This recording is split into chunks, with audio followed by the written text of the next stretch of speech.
And we talked to attorneys who tell us today's testimony from Michelle Wilkins is key for prosecutors. Denver 7 reporter Brendaliss Gonzalez is here. And Brendaliss, they say Wilkins' testimony will really resonate with the jury, right? Yeah, and the fact that she remembers so many details will be crucial for the state's case.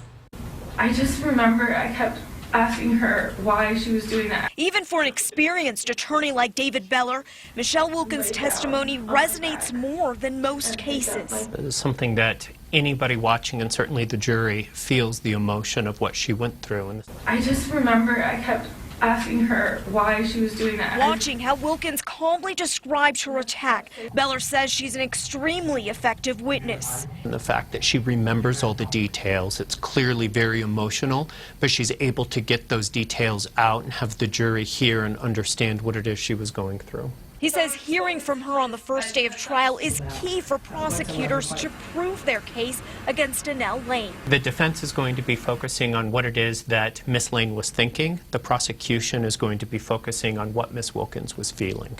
Lane's attorney only cross-examined Wilkins for 5 minutes, mostly getting her to repeat parts of her testimony. Beller isn't surprised. The defense is going to be focusing on the very detailed specifics of what actually occurred, because they are ultimately going to be arguing in closing argument that this was a very sudden and a very immediate decision.